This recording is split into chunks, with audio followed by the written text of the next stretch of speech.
There was a live version of NIB that I heard once, and I shit myself when I heard Ronnie James Dio singing it because it was just like really good. Oh yeah, he did a version of Black Sabbath, just the song Black Sabbath 2, which is fucking gnarly. I saw them fucking live in 2017, dude. That shit was fucking awesome. Live. They were fucking live. Yeah, on stage. Yeah. I saw them with Ozzy for their farewell tour. Well, geez, I'm glad I didn't go then to see a bunch of old people fucking on stage. I would have loved to see that. If I wanted to see that shit, I'd watch it at home on Pornhub. Yeah, and we're leaving all this in. I saw you recording. Seniors fucking. Yeah. Also, isn't that? I think it's. That's the name of the episode. Seniors fucking. Oh my god. We can't do that. We'll get demonetized. No. Okay. We're monetized. Yeah, really. Even if we get views, I don't think I want to be monetized. Nathan, you are broke as shit. We have 2 listeners, which is probably one of you two. I haven't opened the episodes in a while. There might be some guy. I'm joking around. I think there's a couple. We get literally. I think the first episode has 12 views last I checked, and the rest of them haven't broken 6. Like they all are at like 6 views, and I haven't opened any of them. Well, no, the last couple are like 2 or 3. Well, like the first like month, I think none of them have broken 6. Yeah. I'll check right now. Why not? We're live. Oh no, dude. Live. 6, 4, 3, and then 2.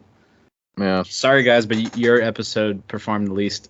I guess this podcast needs me here. One of the guys that listens texts the other guys like, "Hey, don't. Weston's not here. He's the best. He's the best in the show. It's Cody and Nate now. Like, man. Well, guys, we can name. You know why we can name this episode "Seniors Fucking"? Why? Because of our first segment about the Vince McMahon sex scandal. Oh, that was a zinger. Nice. Very nice. Me, I'll whip this out. This is good shit. You know what? I'm gonna put that on the TikTok. Vince McMahon when he hired the woman. Excuse me while I whip this out. Oh, please put that on the TikTok. That's fucking hilarious. Yeah. Oh god, dude. All right. Oh god. We're making light of what the paralegal. What up, G? Anyway, we are making light of what could be a very serious situation. From what I understand right now, I don't know. So for those who may not know, Vince McMahon has taken a leave as CEO and chairman. He is still apparently involved in creative decisions, which makes me wonder then. Okay. Well, he's trying to make this work. I think they're trying to make this work. But what apparently happened is the WWE board is investigating $3 million that was paid to a unidentified woman for like an NDA. There was apparently he was having sex with this woman. We do know that in 2019 she was hired as a paralegal at $100,000, and then the next year she got $200,000. So she got 100% raise, and then they paid her $3 million to shut the fuck up. Be quiet. I'm sorry. The thing that makes that messy though is the fact that he paid that woman $3 million, which is from his own money, which is fine. But the problem at hand is the $100,000 salary increase for virtually somebody who nobody even knows who the fuck it is. So this wasn't somebody who was like needed to be on the board, needed to be hired. Well, that's the thing. From what I understand, she wasn't even like I feel embarrassed. And he passed her around. I always thought a paralegal was like a lawyer's assistant. I'm probably 100% wrong. That's what I thought it was. I guess something. I'm not gonna act like I fucking know either, but yeah, it's a messy situation. Hold on. Let me ask Jeeves real quick. Paralegal. While you look that up, that's a massive pay increase though, with company money at that point. The company money and the other. Now, here's where it gets interesting, in my opinion. Is Vince holds 80% of the voting stock. So he has 80% of the voting power, which makes me think he can't be voted out. You can't we can't pull a fucking Spider-Man and vote him out and he becomes the Green Goblin, this man is going to stay there. And I think he's smart enough to do it by design. He doesn't want to lose his own company, which I don't blame him. Well, it depends on the public's image of him, right? Like, I don't think that would even matter. It does to a degree, though, because you see a lot of companies who get under fire for just like unmoral things, like say the Amber Heard shit, right? I mean, that was a little nastier, but she lost her shit to, she lost her part in Aquaman just recently. They announced they're cutting her out. She took a shit on Johnny Depp's bed. I mean, yes. But so like, what fucks me up the most, right, is like, yes, he holds 80% of the fucking, the voting power in the company, but also the fact that he fucking walked out Friday night. Oh God! Down the fucking ramp, oh my God. And then fucking said "then now forever" and waltzed his way the fuck back up just to stroke his fucking ego, and people cheered for him. From work for that shit, dude. Like, first off, why? Taking advantage of the fucking. I was waiting for you guys to bring this up. Is this the only thing that I thought was fucking ridiculous about this whole thing? Is they totally fucking used that just to get ratings? Like, they did. They were absolutely like people. Some people were online and were like, "Oh, this is Vince saying his like public on camera goodbye," but then at the same time, you just put Steph in that position. And now Steph is like, public CEO or whatever the fuck. But for a fucking fact he's in her ear. He's going to control all the booking. And he's going to get a fucking slap on the wrist. Because honestly, I would not doubt the type of man he is, the type of people he has behind him, that he legally covered his fucking tracks and all this scandalous shit. And it's not a fucking rape case because it was consensual. Unless more women come out. Let's just say this. We don't know what it was. Nobody knows. Right now, the woman never came forward. It was we a friend of the this woman. Because the board opened an investigation. Yeah, but the friend of the woman said it, basically. Oh, did she? I didn't know that. Yeah. Okay. It's not the woman, but the friend of the woman was the first person to okay. I didn't know that. Yes. Okay. So obviously somebody's disgruntled here, so obviously there's something probably fucked up and wrong here.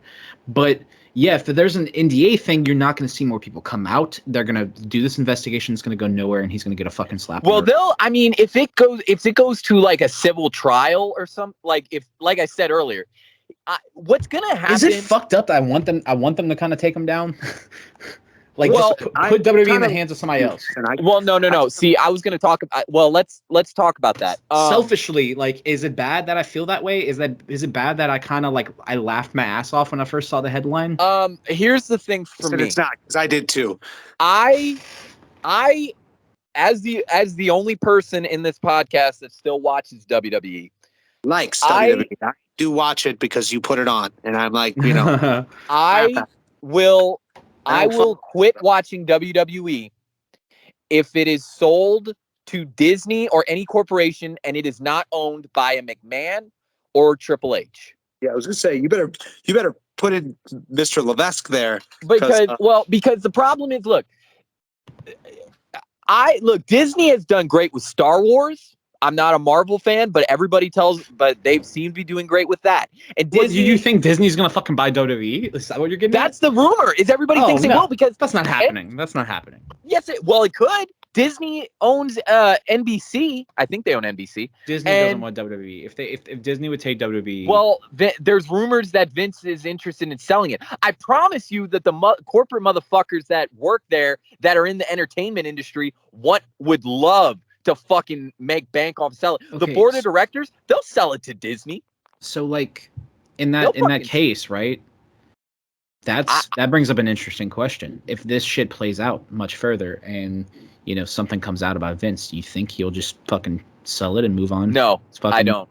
I think what's gonna happen is, I feel like he's not giving that up until he is dead. Not. Look, I promise you. Well, no, I don't want to promise that because I don't know. But I really believe that he didn't do anything illegal. Well, no. I don't think he did like anything non-consensual. I think everything he did, he has a plan to get out of. What's going to happen is, and I'm making this prediction now.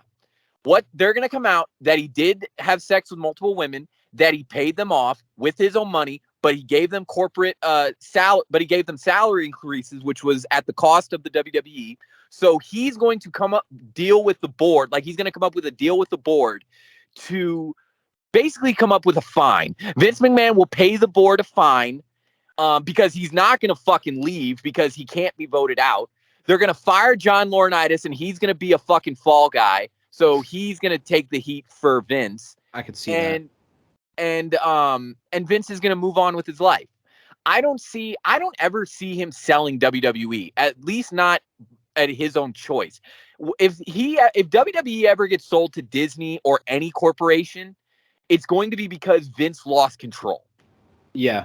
I just don't see him losing control in this. And I will quit watching, because as bad as Vince McMahon is, as long as McMahon is there, McMahon's at least know the wrestling industry. I mean, look, I'm not going to say all that, though. No, because I'm not going to say that, because fucking you could say that about AEW, but AEW is a fucking better product. So people know wrestling. But AEW is run by a wrestling fan. Yes, he's a billionaire, but he is a wrestling fan. But I'm saying, like, I wouldn't, I personally, that's how you get me to watch WWE, is if you don't have a McMahon fucking running it. Maybe Triple H, because Triple H ran it, which I don't know if he could, but if Triple H ran it, oh, dude, it would be.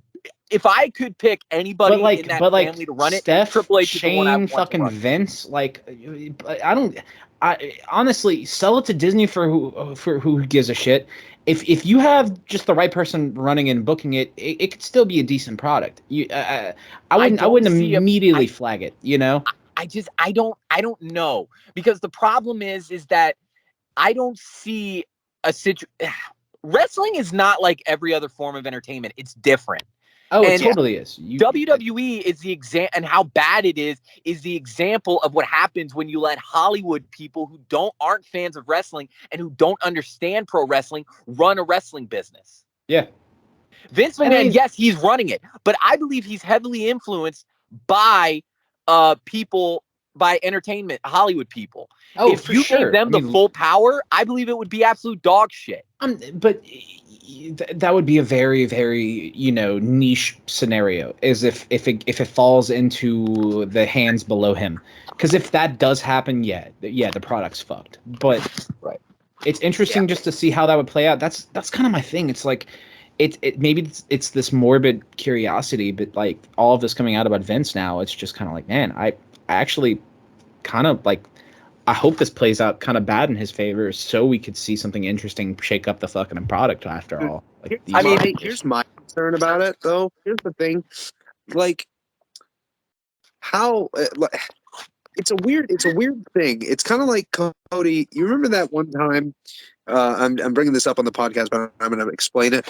There's this one time we were watching UFC, and one dude said in his post-fight, make sure to watch the main event. And we were like, oh, what's going to happen in the main event? Because we're so preconditioned to be wrestling fans that when someone makes a comment like that, you think, well, something's going to go down at the main event. Something's planned to go down. Right. Right. This is an investigation that's brought up from his own company that he has 80% of the vote into. Which is just not a good situation. But they're not good. But I don't think it's something. I don't think they could keep an investigation into the founder, CEO, and chairman. I don't think you can keep that secret. I mean, CNN did a segment on it. Talking about, I brought that UFC thing up for a reason. It's one of those things where I'm listening to this and I'm like, so it's not the cops that are investigating him. It's not anything else. It's his own company. So how much of this is real?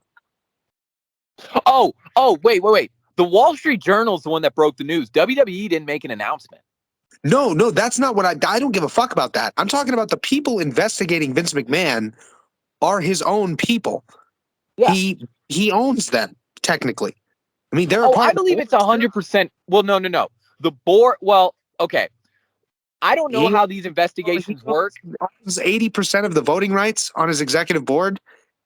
And yet he tells people that he needs to do these decisions because it pleases the board. Well, no, it's real. The board can do their own investigation. No, I'm just saying, okay, because of how much publicity they've been getting over this. Okay. I'm talking as that it's that weird. I was trying to justify myself with the UFC comment, like, because it's not. I don't. Yeah, I get what you're saying. You're kind of like, well, this is leading but I to wanted something. to bring it up because it's something that always hits me. Because this is almost more like logical thinking when compared to the UFC thing. Because this is a real wrestling company we're talking about. Yeah, Whereas right. it's the UFC before, where no, that's not planned. You know what I mean? Nothing's planned. It's the main event because it's the main event of the fucking card. Of course, he wants you to watch it because he wants you to buy the fucking pay-per-view. maybe if they get somebody other than McMahon to fucking run the product, maybe they'll finally take the belt off of Reigns. But who knows? Maybe we'll get Brock Lesnar and I don't Reigns think until that's going to happen. WrestleMania 50. I think he's going to hold it, and Cody's going to take it. Oh yeah, that- Cody was the probably one. makes Cody's the sense. one. I was think the one to Cody's take going to it. win the Rumble and then take the belt from him. Probably. I think Cody's going to come back in 2 months and he's going to be like, my arm is completely healed. I'm a fucking genetic freak. You could pull a Like John Scott Cena. Steiner and John Cena, baby. Yeah. I casted quick healing. I don't know, man. It's a weird situation. I Yeah. hope more shit comes out, and I kind of want to see how this plays out. I really hope it just doesn't end up, I don't know. Well, you know what I was waiting to see how it played out, and I'm confused more than ever. What? That Chris Jericho hair versus hair match. Oh man. Okay. Hey. Well, welcome to the House of Marks podcast. We're getting down and dirty into this week's fucking, this week of AEW programming. I called it. Hey, y'all talk about it. I'm gonna be right back. All right. Okay. I called it. I said Santana. I said it last week. I said Santana was gonna lose that match because it made more sense for him to lose it. Oh yeah, Jericho is not booking himself in any situation to lose his fucking hair. Cody kept telling me the whole fucking time, like, oh no, he'll make it cool. He'll make it work. He'll make it work. And I'm like, dude, no. Jericho's not shaving his head. Jericho's not shaving his fucking head. Are you kidding me? Yeah. He'll get a haircut. Maybe I knew that from the moment the fucking match was announced. I'm like, Jericho is winning that match. Absolutely. I said it on the podcast last week. I know I did because we talked about it. I knew in my heart of hearts, okay, my heart of the cards, I drew it. I slammed it down, summoned it. Santana and Ortiz were going to lose that. Sorry, Ortiz was going to lose that, not Santana. I'm sorry. Yeah. I'm not racist. I love them so much. They're both cool. Well, how fucking often do you see Ortiz in a singles match? It's easy to say that because you always see them paired together, Oh my God. Yeah. Because they're a genuine tag team. You never see one without the other because they're a tag team. And that's why I love them. It's the same with FTR. They really just emit tag team energy and they need gold. Give them the fucking belt. Okay, I know we're going to talk about it at some point and it's, the Young Bucks. All right. I get it. 2-time tag champs. That's fine. You are the owners of the company. Cool. Of course, you're going to do that. Cody was the first three. I don't think they were booked to originally win that, man. No, God, no. I don't think so either. I think Hardys were going to win that. It's same with Cody being the first 2-time and 3-time champion in AEW history. You know what I mean? It's that type of booking. I think it was situational. It's a situational Jurassic thing. Express, we're going to lose it. Situation. Yeah, this was a different situation for sure. Well, however, I think it's the same type of booking. However, I will say Cody's going to bring that up. Yeah, so I have some opinions about that whole segment too. That aside, I think Santana and Ortiz really, really need some type of title shot sometime. I mean, they've gotten like one in the entire history of the company, and that's fucking insulting. At this point, yeah, you might as well. Big signing when they I flipped shit when they fucking stormed the ring the first time. Okay. I was so excited because I fucking loved them. I loved seeing their indie shit. All right. Anything that I would see on YouTube. Okay. Or on Facebook or something. Okay. I loved seeing it. All right. And I thought they were cool as fuck. And I was like, oh, there's tag team champs right there. Boom. And then they joined the Inner Circle. And I was like, okay. And then they were dicks the whole time. And it was like, whatever, that's fine. I still think you're cool. And then they never got anything. And the Inner Circle never went fucking anywhere. I mean, it was so weird. I don't understand. It's like they were like the Lucha Bros for a while before the Lucha Bros became champions. And then even then, the Lucha Bros were the fucking transitional champs for, who was it, FTR? Who won the belts off of them? Oh fuck, I forget. I think Actually, I think it was Jurassic Express, wasn't it? I yeah, think yeah. it was like they were champs for like a month. It was fucking wild. I think it was time for Jurassic Express to lose the fucking belts, and then like I don't. Let me not, because Jesus, I come back and y'all already moved on to Jurassic Express. I know Y'all that's went through the whole exactly. show. We started talking about Ortiz and Santana. We're not talking about that. We're still talking about Santana and Ortiz. Okay, don't bring up Jurassic Express. That has nothing to do with this. I'm saying bad podcast host. Santana and Ortiz have deserved a title shot for a long time, and they haven't gotten one, and it makes me sad. They get jobbed out all the time, and they should. They're fucking cool. Yeah, like I kind of, it's fucked up that okay, the match plays out. Of course, from the moment it was fucking booked, yeah, like I have to agree with you, Nate. I 100% knew Ortiz was gonna fucking lose that match. I didn't. Dude, like talked about it. Assume that Chris Jericho, frontman of Fozzy, the guy who likes to fucking stroke his own dick more than anybody else on the entire fucking roster, was going to be willing to shave his fucking head for an AEW match? Bullshit. Because I think he'd be. I thought he would, because I figured he'd turn it into like a whole thing. Well, Remember when CM Punk shaved his hair? Yeah, but Punk's a different type of guy than Jericho is, man.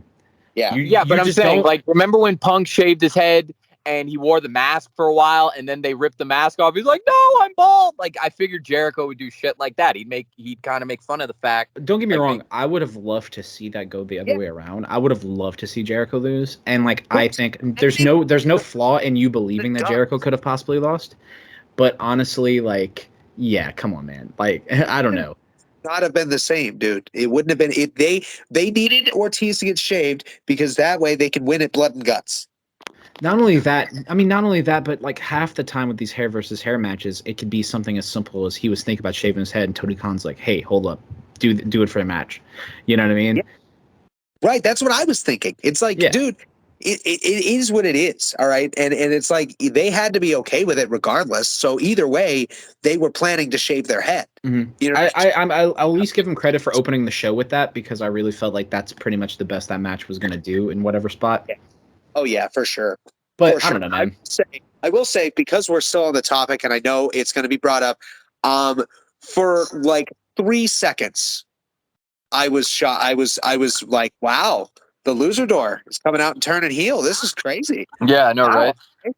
All right, cool. And then he was out in the ramp, right? And he had the mask on, and I could see his face. Oh, I called it out. Yeah. That's not even Fuego del Sol. That's Sammy Guevara. I could see it in his mouth. Mm-hmm. I recognize those fucked up teeth anywhere. That's Sammy Guevara. Look, I'm not surprised. And look, I guess, ship him with Jericho. So now this is new Inner Circle 2.0. And honestly, at this point, the Circle that kicked out the fucking Santana and Ortiz. And it's like, pretty much, yeah. Really? And honestly, like, I'm okay with it. I'm okay with it. I can't think of somewhere better that you could put Sammy Guevara on the product right now than just bundle him with fucking Jericho's fucking goons right now, Yeah, well, he's already getting heat, so you might as well just put him with the group that's getting all the heat right now. Yeah, right. Yeah, better than trying to link him back to the TNT title right now. Absolutely. Absolutely. Get them away. That's why, dude, fucking Wardlow needs to win this shit from Scorpio Sky. They need to just completely refresh fucking Brown Listerine this fucking TNT championship division. Wasn't that the next match, actually? Was Wardlow? I don't care. Yes, it was. Okay, so this one was funny for me. Well, wait, can I get my opinion on Jericho? Please, I'm sorry. No, Cody. No, don't. Yeah, no, I was very much surprised, and I don't understand. I thought it was very weird to start a whole new group, and then you just basically it's the inner, rather than add people to the Inner Circle, you just started a whole new group with almost everybody from the Inner Circle. You couldn't just kick out Santana and Ortiz. Like you had to replace them with the Young Buck and Daniel Garcia and the other skinny little dude. Yeah, the other man. The Young Bucks tag partner, because the conjoined twins of the Young Bucks definitely needs a tag team partner. Yeah, motherfucker looks like he's coked up. all I can think is maybe because their whole shtick's different, the whole sports entertainer thing, you know, that maybe they were just like, let's separate inner image, wow, inner circle, wow. Yeah, inner image. That's a band name right there. That actually is a band name. That's some band that like I played with one of my old bands like years ago. I don't know why the fuck that came up in my brain. Hilarious. But I all I can assume is Inner Circle was like you know, they wanted to close off that chapter, but also like they didn't have anything better for Jericho, so it's like, oh, might as well just ship him with these guys, you know. It did really seem like afterthought booking though, for sure. Actually, dude, I'm gonna be real. He's not even the young buck. He's like the middle-aged buck. Like he's the matured buck. Yeah, really. Huh? He's like them joined, and then when they got together, they were like, "Oh no, our age is added together too. Now we're 57." like the middle-aged buck. He's like old enough. I personally can't believe I'm saying this, but like, I'm sorry. It's why he has to do and snort cocaine to stay awake because he's 57. He's like, that's a late night for me. I'm gonna do drugs to stay awake. I snort coffee. I think I'm just so over seeing Chris Jericho on my fucking TV screen. I think he needs to take a couple of weeks off. Like it would be nice. It would be refreshing. Because like I just don't. Personally, I love Chris Jericho, but he needs to take his rightful place on the commentary team. That's my opinion, because he is so fucking funny and good on commentary. He's so good. He would be like the Joe Rogan of wrestling. And you can keep him on Rampage. I'm okay with that. Even that, it doesn't matter. Put him on Dynamite. It doesn't matter. I'm good. The fact is that he's good on commentary, especially if he's not in a group or face or heel, just as himself, like retired Jericho on commentary. If they take JR off of Dynamite and replace him with Jericho, I won't be mad. But Jericho doesn't need to be on commentary on Dynamite. I think they're doing fine on Dynamite without him. But like he is good, you know. I'm talking about he needs to get in that boat and sail, get on that horse and ride off into the sunset, and then just reemerge on the commentary team. Yeah. I'm saying like he should, start to wind down his last run a little bit. Not because he's old, but because he's so good on commentary. You know what I mean? I'm so over just him and being in these whole little group things. You know, like just give him a singles run. I totally agree with you, because it's like he's been on there. He's been in a group basically the whole time AEW's been together, and it's like, why not just go solo for like a year and end it with your retirement? I think more than anything, this whole Jericho Appreciation Society thing is very telling of how he wants to be booked right now, because it seems like he's constantly trying to surround himself around young talent to keep his name relevant, but like. What would be more impressive than anything is just go on a heel run as a fucking singles, competitor. Like the thing though that's weird is that he's actually the only thing making those guys relevant. I mean, dude, we don't even talk about what we just call it the Young Buck. Yeah, Daniel Garcia. That's it. I don't even know what the other guy's name is. I know the Young Buck's real name is Matt something. All right, they're not relevant to me. Yeah, you keep saying the Young Buck, but anybody who's listening is like, what? But yeah, it's really all in that photo you have. I'm telling you need to put a fucking photo in when we talk about him. Just with like, take my profile photo, right? I'll post it in the chat, right? And it'll post it there. That's the Young Buck. He looks like the Young Bucks. Right? Look, I'll put this picture on the whole video. Just send it over to me. I'll put it on the fucking. Hold on. I will fucking go into chat right now. Overall, though, I don't know. Just Jericho's whole shtick is getting stale for me, man. Like and he's such a legend. I'm sick of seeing him with a bunch of goons. But yeah, there is that, thing to be brought up that he is propelling those guys.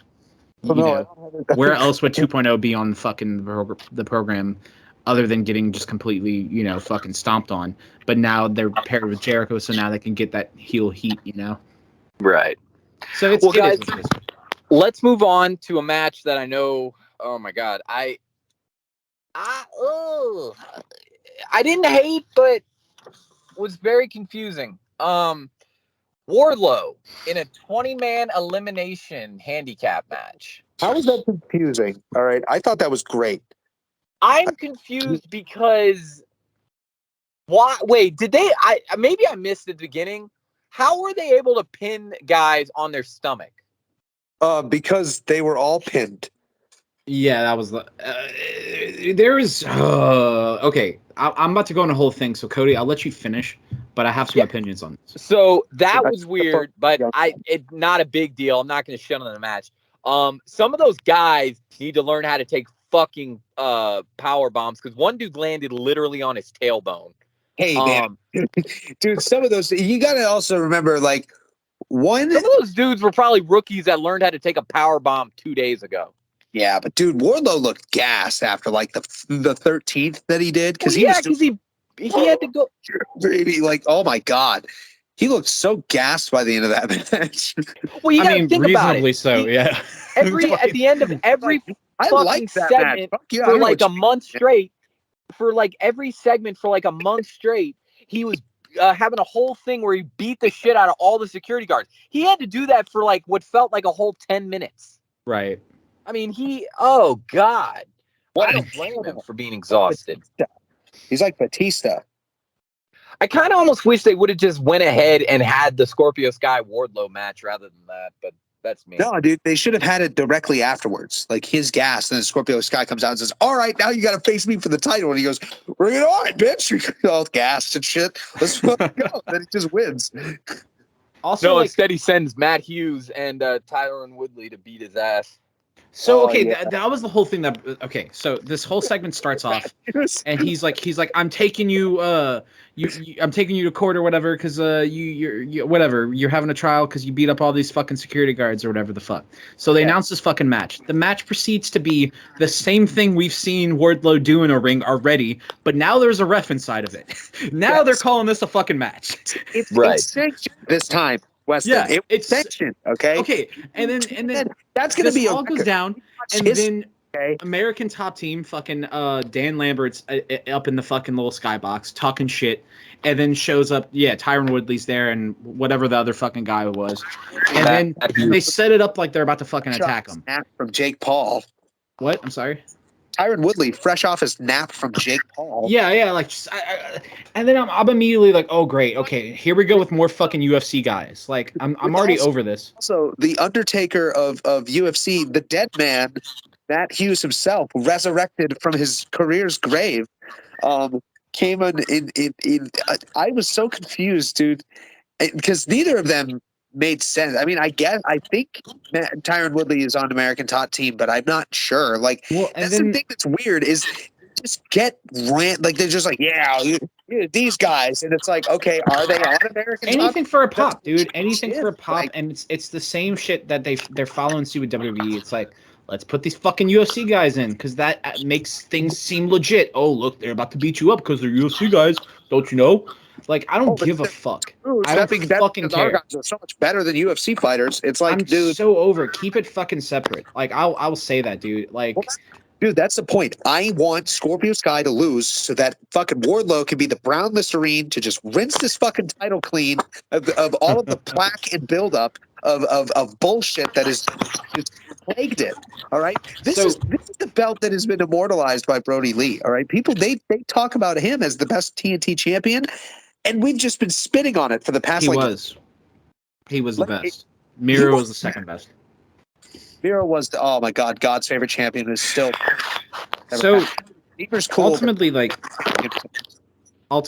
I just want to. I want to see Wardlow get this fucking belt off of him, and then also on top of it, I'm worried because, like, of course, now you have to build up to the next pay-per-view, right? Because this isn't happening at Forbidden Door. This is going to be happening whatever the next pay-per-view is.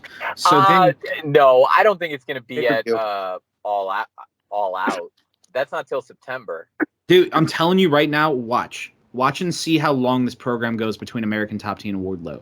They're gonna push it until the fucking pay-per-view when he eventually takes it off of him. They might even have a defense ahead of time to try to fool you into thinking Wardlow's gonna take the belt, and then some screw job's gonna fucking happen, and there's gonna be a second match. I'm willing to call it. Give it to Wardlow because Wardlow is their guy. Wardlow's gonna get it, but the problem is wait and see how fucking long this program's gonna go between Top Team and fucking Wardlow. It's gonna be so dreadfully, obnoxiously fucking boring and long and predictable until Wardlow finally gets the fucking belt. Dude, for real. They're gonna simmer it. I swear to God, I can tell already because that's the whole thing. Dan Lambert has the fucking mouth. They got the whole team. So watch, you're gonna see Wardlow face two fucking UFC guys. You're gonna see him face fucking all Ego, Ethan Page. You're gonna see him face their whole fucking infantry before he finally gets a shot at that belt. That I don't give a fuck about. I'm so sick of American Top Team. Even Wardlow against any of them still fucking sucks for me. It's just like, give him the belt now. You know what I mean? Don't fucking jerk me off for fucking a month straight until he finally gets the fucking belt. Right. Well, come today, not sorry. That's just my concern. As soon as I saw that, I was just like, oh god, like cool. I'm so happy that to see, you know, that this is the next part of the program. But now it's like, fuck. Oh god, no. Oh no, the slow blow, the month-long. I'll finally ejaculate in a month after Wardlow finally. Especially after the whole thing with him and MJF, it's like I want to see something quick and done. Like, have please, like I want fucking you know, Scorpio Sky to just be like, you know what, you want this belt, fine, get it next week, and then Wardlow destroys them, and then they move on. But that's not what's going to happen. That's exactly what's going to happen. That's exactly what Brody Lee did. He said, Cody, I want your belt. Cody was like, I'll fight anybody. And Brody said, okay. And then he went in there and he destroyed him. Yeah. Absolutely fucking killed him. Like, it was like the biggest, brutalist murder. And you know what was so great about that though is nobody expected that, and I wish they would do something like that with Scorpio Sky and Wardlow, because it would be awesome. It was the first squash match in AEW history. I don't give a fuck if there was one on Dark. I don't give a fuck if there was one on Dynamite. Because in my opinion, that was the first one. Cody didn't even do anything. The match started and Brody Lee fucking just beat the shit out of him, discus clotheslined the fuck out of him, and pinned him, and it was 10 seconds. And you know what I fucking love about it too is the fact that like that's the only time that's ever happened with like the high, like the top tier talent in the company. Otherwise, you see those matches where it's like, oh, this guy's in action and it's just him fighting a fucking jobber. Right. So like disregard those. But as far as that match goes, like I want to see more shit like that, because like the problem is I can tell with Tony Khan's booking, he always makes sure if somebody loses, it's because it's if it's a babyface that loses, it's a screw job. Something happens, somebody gets screwed. And the problem is, it's like, yeah, okay, you're not killing someone's momentum because they're not being squashed in a match. But then you Look at that's not entirely true. I mean, look at MJF. MJF has won so many feuds, basically clean. But he eventually loses. And it's always because of screw shit. Barely. That's the thing, is he barely loses. It's like he loses after 7 times, and it's like. All I want to see, I just want to see like a squash match go down, like especially with Wardlow's scenario, right? He's a machine, so like you can have him just beat these dudes and destroy them. He's actually a Mr. Mayhem. All right, the Machine is Brian Cage, who's probably going to come out. Pray to God he's going to come out. I'm praying to the muscly gods of Gold's Gym that Brian Cage comes out as his tag team partner against the American Top Team. I'm good. Dear Lords, Arnold Schwarzenegger from the 80s, please let it happen. Let Cage come out. Dude, I don't know, man. He bored the fuck out of me personally. And when all that shit came out that his wife was pissed off because he wasn't getting booked or like underutilized, I was just like, well, it's because you're fucking mid. But what do you mean, dude? Oh my god! I needed to change my pants. Okay, when he debuted and he walked out and ripped the ladder in half, I needed to change my drawers. All right, I was like, whoa, what is this behemoth of a man? I was in awe, and I've always loved him ever since. I always think of that moment because it was the coolest thing I'd ever seen. Nobody had ever done that in my eyes before. He just walked out, was like, "I'm Brian Cage," bah! And he ripped the fucking ladder in half, and I was like, "Whoa, dude! He ripped the ladder in half." That was a good debut. I will mention that. I'll say that. It was badass, dude. I don't care if it was fake, dude. That was a cool ass spot. It's like when fucking Kazuchika Okada comes out with a fucking anime sword at Wrestle Kingdom. You're like, I don't care that that's a fake sword. All right, I don't care that this is a show. That's badass. He ascended from the ceiling on a dinosaur. It was cool. Okay? I will say, like, yeah. I don't know, man. The Wardlow shit. Wardlow needs the fucking belt, and I just don't care to see this whole program leading to it. I just want to see him get the fucking belt. If I'm going to be honest, because we got on the page real quick, the way that they booked him off Dynamite, like that whole, he didn't even get redemption. Like that whole fucking thing, he literally got screwed out of that title, and then got screwed out of every other match that they had, and then he just was off TV. Like, it was so dumb. I hate it. I don't want me to reopen old wounds or anything because it was a long time ago now. But dude, that shit pissed me off. I that's why it's like, he was mid, but dude, fucking he never got did he they it was almost like they were trying to do what they're doing with Wardlow now. Yeah. But nobody cared. Because they were trying to make Brian Cage face. They definitely were. But dude, here's the thing. It's like, if you want to make him face, fucking have him come out with Wardlow, dude. I will say I much prefer Brian Cage to the fucking Murder Hawk 5-finger death punch monster Lance Archer. Much prefer Brian Cage to him. And I anytime I see Archer on the screen, Death Punch Monster Hawk Murder Hawk Machine Lance Archer is part of the Jericho Appreciation Society. Didn't you know that? Well, we'll get into that, but let's move on, guys. Let's move on to Will Ospreay. Cool. He had a match with Dax Harwood this week, and then stole the fucking show. Best match. Oh yeah. Best match of that episode, hands down. That was a fucking excellent match. And I've heard about Ospreay. I'm not gonna act like I fucking know anything about him. I know he's highly regarded, like Omega kind of, and I know the dude's put in his fucking time. I just haven't followed any of the products he's been on.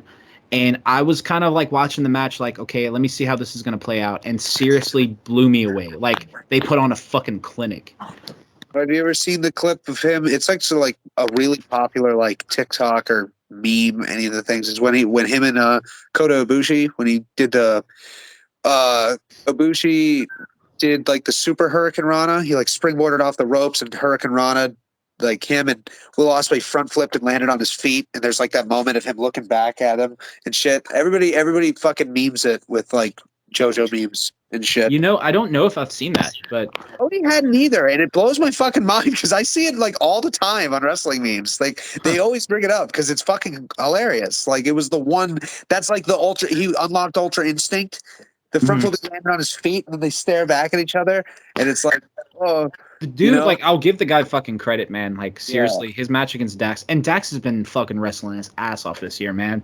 Oh, like, yeah. Honestly, like, I'm not going to say I want FTR to ever break up. But if they ever do, Dax would have a fucking bright future, man. That guy can fucking go. I want FTR to stay together forever. I love them as Ring of Honor champions, and I hope that... I wasn't a big fan, dude. I didn't buy into them when they first debuted. I know everybody loved them, and I wasn't big on them. But this year, I don't know, man. They just stepped up their fucking game. They've been putting up... Anytime you see them on the fucking... the episode, it's going to be one of the best matches. Yeah. I liked them from the beginning. I mean, because here's the thing. I didn't really like the Revival, but it was mainly just I didn't like the way that they were booked in WWE, because that's how it is when it comes with WWE gimmicks. I don't talk about them now because when they come to AEW, they seem like cooler in a sense. Like it seems almost more... They're being themselves. They're not having to do fucking lines. Exactly. They feel more free. They feel like it's more. It feels like they have more freedom when they come out and talk, and I like that more. And in WWE, everybody didn't, and so a lot of these cool characters that would come over to AEW, I fucking fall in love with them immediately because they are more being themselves. And FTR was one of them because I hated the Revival. I thought the Revival sucked. I really did. I was every time they came on screen, I was like, oh fucking Christ, here comes the Revival just to fucking lose again. Everybody calls them the top guys, but really they're fucking top of the bottom of the list, right? That's how I felt about FTR when they first debuted. I didn't like their whole shtick, and I'm still not a big fan of like their promos that much, but like they can go and match. Neon intro that they have. Yeah. Like their theme song makes me want to fucking shoot myself. Their whole full dedication to like old 80s style wrestling is commendable. But like that's where you lose me is like the whole image thing with them. But like I don't know, man. Anytime you see Dax or fucking Cash in a match these last few months, especially, they've just been on fire lately. Oh yeah, baby. I love FTR. They're doing better work now than when they were AEW Tag Team Champions, in my opinion. Yeah, for sure. I 100% agree with you because it is a lot. They're doing a lot more. Like because when they were tag champs, they were more like heel more than anything. You know what I mean? And even then, they still had like remember they used to come out in the truck. They don't do that anymore. You know what I mean? The yeah, truck thank was fuck cool. they don't do that anymore. Like, I thought the truck was cool. That's how they debuted. That was when the truck pulled in and they got out. I was like, oh fuck yeah, it's the Revival. Fuck yeah. Oh hell yeah. Like, oh fuck. Oh, I heard they got released. Fuck yeah. This is cool. You know, because WWE wouldn't let them come in a truck and jeans. It was cool when they showed up, but like, I'm happy they're not still doing it. That guy's wearing a leather. Oh my god. I will say though, seriously, fucking best match of that episode, hands down. Like seriously, and I have to say, like, and this is, you know, I'm not saying you guys didn't watch it, but like, if you were kind of like half tuned in or half tuned out, sort of, go back and watch it again, because seriously, I think that was like one of the best matches Dynamite's had in weeks. I'm pretty sure I watched it. It's just, you know, I mean, the match. I liked the match. I thought it was good. I don't know a whole lot about Will Ospreay, kind of like you said, Weston. I don't watch New Japan. I'm very upfront about that. So a lot of the guys at Forbidden Door, I don't know who the fuck they are. I've never seen most of their work. It's kind of a weird place to be too, because like you're like, I don't know half these people, so it's like, okay, like I'm willing to see what you got though. Like, you know what I mean? I'm a little salty though. because this guy's supposed to be great. This Will Ospreay guy is supposed to be great, but then they have him facing Orange Cassidy at Forbidden Door, and I don't like Orange Cassidy. I don't mind Orange Cassidy. I do think like Cassidy hasn't really been like putting on the best programs lately. I mean, he was on a streak when he did this whole thing with Jericho. He was on fire for that period, but like he's been pretty much downgraded to dark, I'm assuming, because I hardly ever see him on Dynamite anymore. He's been injured. That was his return. Oh, okay, that makes sense then. Okay, actually, I'm not even sure if he was injured or if it was kayfabe injury, but he's been gone. He's been written off TV. That was his return. That was why it's hard to tell. It's like that's a very high program. Like I would much prefer to see like Ospreay versus Danielson, but and also I just want to mention that here because nobody's seen Danielson lately. I don't think he's injured, but like apparently they said he is injured, but I don't think he's like injured. I think he'll still be at Forbidden Door. I was about to say, like, you have one more week to set up whatever with Danielson at Forbidden Door, and if you don't have Danielson show up at an AEW New Japan crossover event, like, what are you doing? Like, well, dude, but here's the thing, dude. Did you not see? Was I the only one who saw that clip of him getting his foot stuck on the stage? Oh, I saw that. I mean, yeah, I saw that, but some people were saying that he was fine afterward. It just kind of was It looks fucking rugged. Personally, I was watching it. They had like 3 refs out there trying to pull his foot out. Yeah, right, and he looked trapped. Like it looked bad. That's what I'm saying. I'm like, oh, if he's been off TV, it had to have been because of that. Maybe. It had to have been. Maybe. You know, because I mean, his foot was bent. It's such a weird way in the boot. You know, it looked fucked. It looked super fucked when him stand like just trying to get it out. Like it was wedged in there, and the way that he was positioned, it was just. Oh my god! It looked so painful. I could totally see that he fucking pulled something or tore something in there and could be written off TV because he's injured. Like if you can, I don't know if it's reported or not, but it totally looked like he could have gotten injured then. But I mean, then again, even if he is fine, they could have written him off TV too. I mean, you know, it's whatever. Maybe just gave him a break, you know. I definitely think it's kind of a situation where it's like, fuck, man. Like, I think he could have a killer match with anybody. So it's like, I don't know a lot of these New Japan guys, but I'm sure there would be somewhere you could put him on that Forbidden Door pay-per-view. And it's like, you have one more week to do it. You have this Dynamite coming up or Rampage. Like, are they going to do it? Who the fuck knows, you know? It is what it is. Because like, there's a lot of people, like, I've been saying from the jump, as soon as Forbidden Door was announced, that maybe Omega was going to show up. But from what I'm reading, Omega's still really banged up, and he said his his return's a while away. But also, he could just be saying that to, you know, keep it a secret. That's what I'm saying. It totally could just be that it was like CM Punk being like, "Oh no, I'm totally not going to be at All Out." Totally not. And it's just like, if you don't have Omega fucking show up, like, what are you doing? And if you don't have Danielson, holy shit! Like, okay, so most of your top tier fucking guys aren't there. Yeah, and then you get shit like Orange Cassidy versus Ospreay, which is like, okay. I'll take it. I'm sure Orange Cassidy's going to do decent, but maybe Moxley's going there. He's going with Tanahashi. They got Moxley. That's their top guy, I know. And I'm happy that Moxley got this match after all. Like, I mean, it sucks that Punk got injured. Was I even here? Did we took a break that week and then you guys came on last week, so I hadn't even talked about Punk getting injured. Or no, did I? We really did. Okay. Really. So I just want to quickly say, of course, I'm sharing probably the same thoughts that you guys might have and plenty of people have. It's a fucking damn shame. Because I really thought Punk was finally kicking off like possibly what was going to be his best run yet. And, we were finally going to get fucking Summer of Punk, and unfortunately injured. Yeah, he's going to be out.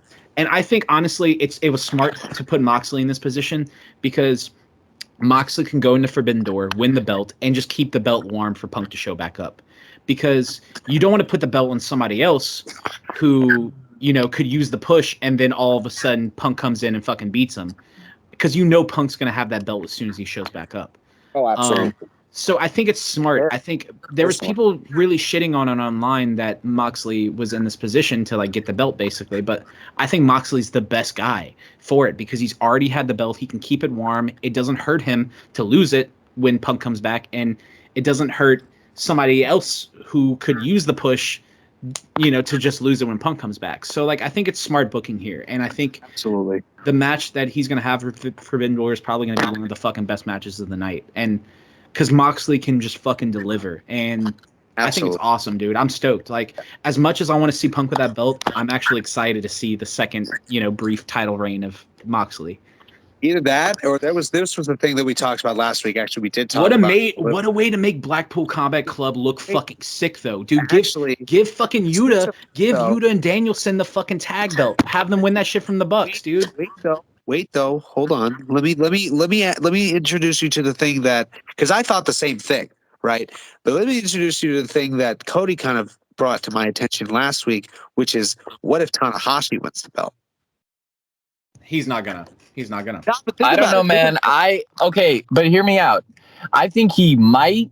I mean, that's what I want because to me, that's right. So Punk can come back and challenge him finally. Let the New Japan guy win. Punk versus and then wait, listen. He let the New Japan guy win. He can go around AEW disrespecting the title, and then Punk comes back as a bigger babyface because one, we get the dream match that they promised, and two, he's coming back to save the company.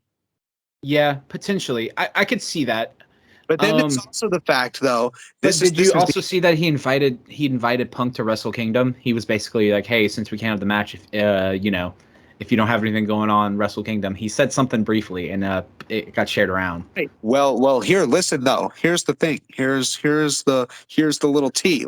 Here's the motherfucking T. Let me slap my phone real quick. What if Tanahashi wins? Right. If you think about it, it can actually be a very, very good business decision, like morally, in a sense, to stroke Tony Khan's ego. This was the thing that I brought up last week that was very kind of promising as it could totally work because we all know Tony Khan loves to make himself the hero, right? So the entirety of last year of 2021, basically, Kenny Omega had Impact title. Right, he was having other companies' titles flaunted all over his company. Right, that he would bring their titles on in an effort to show that, like, to try and drive viewership to other companies. It didn't really work, I don't think. Personally, it didn't work for me. I didn't go and watch Impact, and I know a lot of people really didn't. Okay, but the fact is that they did it, and it kind of made Tony Khan look like a douche because he went in, took these titles, and it was like, all right, look at me. Our champion has all of these titles from all of these companies, right? And so now it's kind of a little bit of like he is now allowing his championship to go to another company. And I thought that would be a really smart business decision in that aspect. That was my take on it. That was why I think it could happen because of that reason more than anything. Potentially, I could see that because that would set up a good entryway for Punk to get the title back because having just Punk and Moxley wrestle is like sure that's fine, but Tanahashi is a perfect thing because he can come to AEW and just be a douchebag the whole time, right? because why not? I don't think we've ever really seen a Tanahashi heel run. He was a really big baby face, if I remember correctly, in New Japan. I very well could be wrong because I did not watch a lot of New Japan. I know a lot of New Japan talent, and can recognize them, but it's it's different than watching it. I've seen interviews and stuff, but I don't speak Japanese, so yeah, of course. But he always got cheers when I would see him thing. Everybody cheered for. So it didn't. I don't really think it matters. He could come to AEW and be a douchebag. I mean, why not? He's got that is interesting to think about, though. Like, right, and it would totally benefit the look for Tony Khan because he did the same thing to another 2 companies for the entirety of a year last year. So if CM Punk's injured, their main champion, the guy that we're booking to be champion, all right, why not let him fight the person that we were going to let him fight at the Supercard? Let him fight somewhere else. And think about it. You said that he invited him to Wrestle Kingdom. What if that's where Tanahashi will lose the fucking AEW championship? So I don't think you're gonna have somebody. I don't know. I don't think you're gonna have the AEW championship defended on a program that's not AEW pay-per-view. That's my only thing. But he could have said that Wrestle Kingdom shit just to sway it, just to kind of put that in people's heads. Got turned on a Dynamite, dude. I mean, true, but I don't know. You're talking about the World Heavyweight Championship. That was literally almost a slap to the face for the entirety of that run, because then it's like, oh, he didn't even get to lose him defending on a fucking Impact pay-per-view. He lost him on a Dynamite. At least the AEW title is Wrestle Kingdom, right? Wrestle Kingdom he lost it on Rampage. He didn't even lose it on Dynamite. Yeah, it was a Rampage. You're right, Cody. It was the first Rampage. No, it wasn't the first. Yeah, it was. He lost it on fucking I remember that. Christian Cage. And then Christian Cage had it for like 5 minutes on Impact, and then they gave it back. And the whole year was nothing because then Christian Cage lost that match against Kenny, and then Kenny lost to Hangman after he had it for like 1 more month or something. Like it was a weird thing, and I think it's one of those things that could be redeemed. And again, if it doesn't happen, it's whatever, because like you guys said, the second Jon Moxley run will be cool. Of course it will. It's Jon Moxley. But what if Tanahashi wins? It looks good for everybody. So it honestly could go either way. I'm going into that match with no expectations of who could win, because either way I'll be happy. Yeah. I feel that. Well, this is a situation that I originally thought was going to be bad, but then the more that we talked about it, and the more that we thought about it, and the more that we looked at it, I think they turned a very, very rugged and shitty situation into gold, because this is a situation that they have prepared for themselves, that it doesn't matter which way it goes, it'll look good for them either way. Yeah. Well, man, you know what is gold? The tournament for the All Atlantic Championship. That's not gold. That's fucking mid-bronze, if anything. We saw my boy Miro beat Ethan Page. No. God damn it. What's his name? Ethan Page? Ethan Page. Okay, he did. Yeah. Okay, Miro won. Moving on in the All Atlantic Championship tournament, which I think Miro's going to win it all. Obviously. Yeah. If he doesn't, the only person who could would be like Malachi Black, but I don't think that's a good championship. Pac should fucking win it, dude. Pac needs a fucking belt already. The man is a fucking beast, and he's never gotten a fucking belt. Miro is better, though.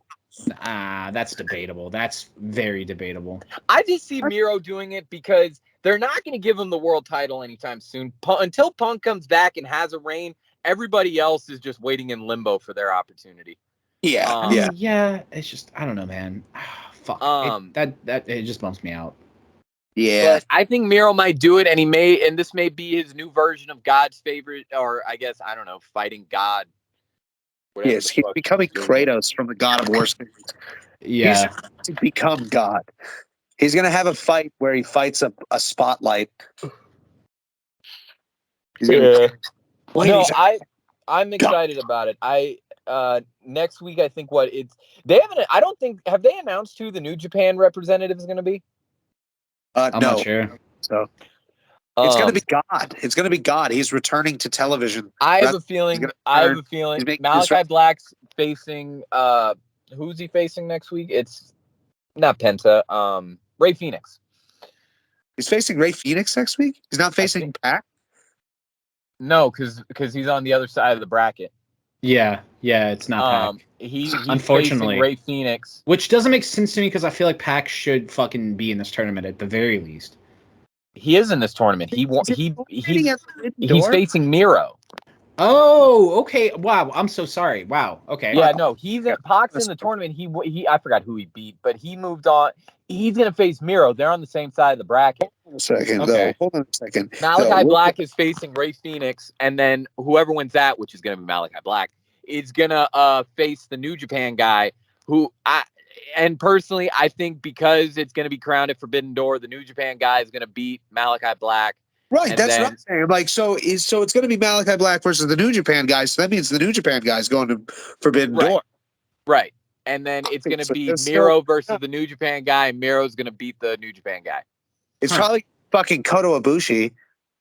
I have no clue who it is. I don't think they announced it yet. Okada. I'm kidding. I kind of see who it was. It's probably no. You know what it's going to be? It's going to be fucking Juice. It's going to be Juice Robinson. The fucking we looked this up, Cody. I don't remember what his WWE slave name was. Oh, okay. So they're not okay. I just looked it up. It's either Tomohiro Ishii or Clark Connors. I don't know who either of those people are. Yeah. I'm going to be honest with you. I don't know who either of those people are. And it will take. Wait, when was this article posted? Oh, it was posted today. Okay, we're gonna find out tomorrow. I guess they're having it tomorrow. They're gonna have the match in Tokyo. Huh. And the winner is gonna go on to face. I mean, let's face it, Malachi Black. Yeah. Oh no, I'm sorry. I am so sorry. Malachi is facing Penta. I thought he was facing Ray Phoenix. I was gonna say I thought it was Penta or Pac or something. It wasn't Ray Phoenix. It is Penta. I thought it was Ray Phoenix. Wow. Ray Phoenix Miro beat first, I think. You're right. No, he didn't. He beat Ethan Page. Then who the fuck did Ray Phoenix get his ass whipped by recently? I don't know. That's how I feel right now. I'm just like, what? Boys. Well, look. We know who is going to face. Oh, we don't know who is going to face at the each other at the All Atlantic Championship. We know, but we don't know. But it's all but what? All but confirmed. Yeah, but you know what we do know for a fact? It's already canon. What? Toni Storm is #1 contender for the AEW Women's Championship. Yeah. I figured it's about time. Have you heard the whole thing that's going on right now with Thunder Rosa? No. Yeah. Apparently, she's difficult to work with, and there's been some tweets that have been liked by other women on the roster. So basically, what happened was Marina Shafir in the match. The match wasn't that. I didn't think it was that bad, but the match wasn't that great. Marina Shafir, she's having a rough start, which they're booking her, they're pushing her, and the crowd's just not into it. When she comes out, the crowd is dead silent. She had a match like a month or 2 months ago where she wrestled. I forgot who she wrestled. She wrestled somebody. The crowd was the deadest I ever heard them. And then next week, she got a match against Jade Cargill and lost for the title. And then for some reason, she got to face Thunder Rosa and lost. And apparently what was said was that Thunder Rosa was sabotaging her and actually being stiff and not selling and making her look bad. And Marina Shafir liked it, but so did Britt Baker. Yeah. And that's which is kind of telling, I don't know if it's true though, dude. I don't know if I necessarily buy that she's difficult to work with or that she sabotaged the match. It's just I don't know if I don't know if that's actually happening, you know? Yeah, it's hard to tell, man, because that's just such like dirt sheet type of, you know. But I did want to mention it. We don't know. That's the thing. We don't know any of these people. We don't work with them. So, but I don't know. I know it's been reported she's having a lot of complaints about her booking, which I don't blame her for having complaints about that because she's had like maybe 3 matches since she's won the title. Two or three of them, and they've either all been title matches, and every week it's the fucking same. She comes out to Tony Schiavone and cuts a fucking promo at the top of the ramp. And it's just kind of like, it got old after a while. And that goes into what my complaint has been about the women's division in AEW for the longest time. There is no fucking story for them. They don't fucking try. They just, like, the stories are bland. And, I mean, they're really trying harder with Jade Cargill than they are Thunder Rosa. And that should tell you something. Unfortunately, yeah. I mean, Thunder Rosa, yeah, dude, I like her. She's great in the ring. She has a cool character. I don't know why they can't give her a more compelling story. You may disagree with me when I say this, but I feel like WWE books their women better than AEW does. Somewhat. I'll say somewhat. Yeah, I mean, fuck Charlotte. At least with WWE, they try to create stories for the women rather than telling us like, oh, next week they're gonna have a match. Oh my god, and just no build up. They either have matches with no build up, or they do like they did with Serena Deeb, where they fucking spread a long term storyline over the course of a year and a half, but they separate every part of the storyline like weeks in between each other. And then tell us this has been a long rivalry. Yeah, because you wouldn't wrap it the fuck up. Yeah. We were fine after 2 matches, and you made us watch 6. I didn't care that she fucking is fighting. Like, how many times can Serena Deeb fight Hikaru Shida? All right, and their rivalry would be like 3 to 6 weeks apart, in between, you know. Like she would win, right? And then you'd be like, wow, that sucks. And then the second one would happen, and you're like, oh, okay, it's been a while, but all right, yeah, cool, sweet. I remember this. And then like the third one would happen, and you're like, this is still going on? Okay. She fought her like 4 times. It didn't make sense. It was very, very confusing. Because at the whole time, I'm like, okay, when is Hikaru Shida going to fight someone that's not Serena Deeb? Or even when she did, Serena Deeb would come out and it would be like, okay, when are you just going to leave her alone? You've beaten her 3 times already. Okay, leave her alone. Okay. Yeah, that's a very easy way to kill somebody's fucking push right there, too. Yeah, too. Like she's the longest reigning champion in AEW history right now. Still, I believe she still is. I believe her title reign was longer than anybody else's because it was over a year. And she, yeah, and then lost 3 times to this fucking same person. That is a failure to book. Who has had multiple title shots and has lost a bunch of them? Like it's and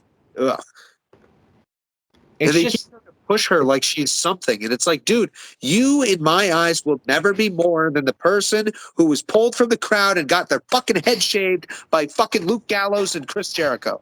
CM Punk, not Chris Jericho. I'm sorry. I'm aggravated. I'm aggravated that Chris Jericho didn't get fucking shaved bald, motherfucker.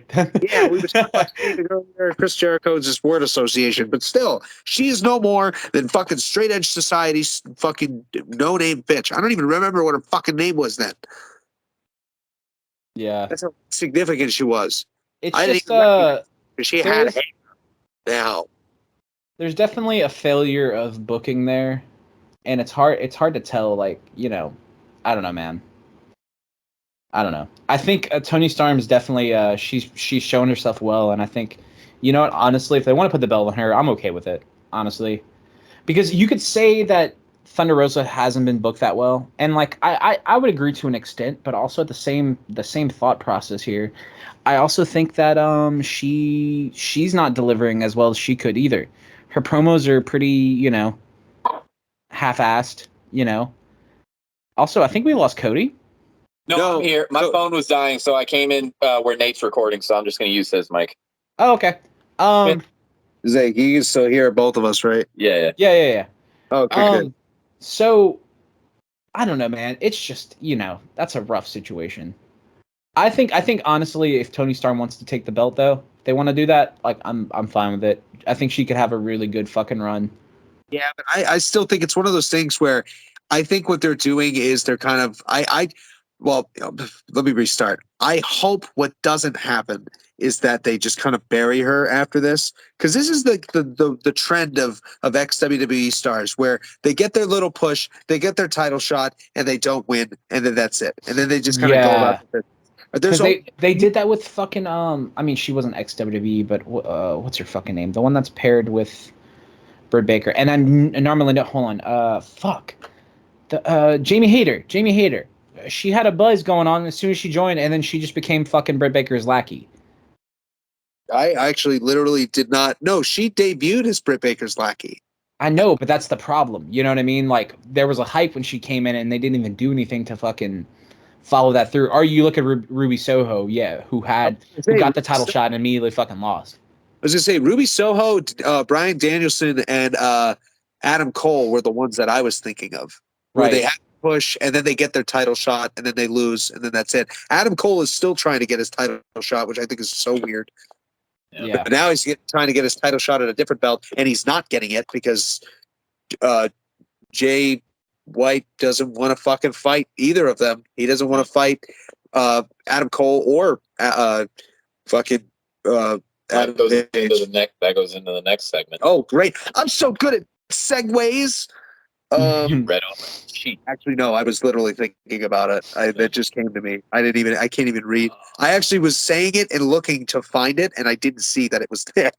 I was like, look, it's there. I don't even know if he was going to bring it up. I think this is a good talking point. No. Yeah, we got to bring it up. So yeah, Hangman. I kind of missed the beginning of this promo, but the gist of it is Adam Cole wants to face Jay White because Jay White won the IWGP, that's how you say it, championship.